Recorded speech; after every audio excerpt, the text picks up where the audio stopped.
So now you're beginning to see who has been promised this kingdom age.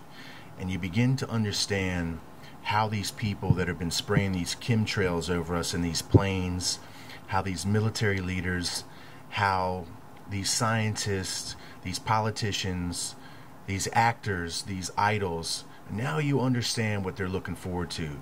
Now you understand the motivation that they have been given, and that they see us as the unlearned wicked, and they think that we're stupid, and they think that we are blinded by these material things, and they think that it's our fault, that if we really knew the truth and wanted the truth, that we would see it in all of their encodings that they say they try to give to us, and that's how they pull those into the religions, by saying that if you seek, you shall really find. And they mean seek out their occult symbolism and then be called to their religion.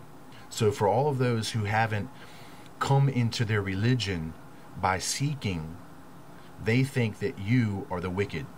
And that's exactly what we're talking about. So now we see that the script has been mirrored. Okay? That you have been looking in a reflection of a mirror at a mirror that's been reflecting another mirror. And that when you put two mirrors together and they reflect each other's images, both images are backward. Both. Neither image is orientated the right way. Both images are backward. Think about that. That's a riddle. And that's exactly what's happening here. So we see that now the minds of men are going to be a habitation for dragons. Well, remember, Jesus Christ is to dwell within us. Now we see that the dragon seeks to dwell within us. And that it's a court for owls. Well, those are the mystery religions which are going to promote this dragon. Okay? So now we see the wild beasts of the desert. All of these symbols here, this could take an hour to break down. But I want to move forward. Understand that these represent, as I've stated before, all of the people who are working for your deception, from the politicians to the media to the academic society, all of them. And they're all being symbolized as animals. I'd want you to see here that, of course, we have the great owl. Now, this is the kingdom age, friends. This is the symbolism for the kingdom age, for what happens after Armageddon. That this is going to inhabit the kingdom age. This is the 1,000-year reign on earth, and you're seeing it symbolized by all of these mystery occult religions who have used animals to symbolize themselves ever since the beginning of this distorted truth on this world. Think about this. Everybody's in place. The Bohemian Grove, the mystery religions of Egypt, everybody's in place here. Think about this, friends. Think about this. Now, I want you to go down here. It's still the kingdom blessing, okay, which is the 1,000-year millennial reign.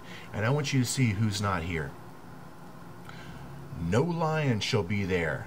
No lion shall be there. Who's the lion? The Lion of the tribe of Judah. Think about that.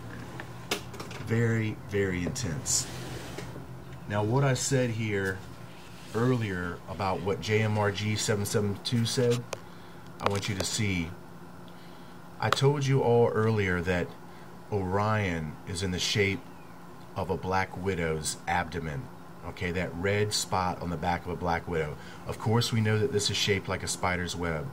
And then I said that to and fro, up and down all over the earth, that's the cross. That's the 4 cardinal points of control on this earth. Now we see that Job is asking, who can loose the bands of Orion?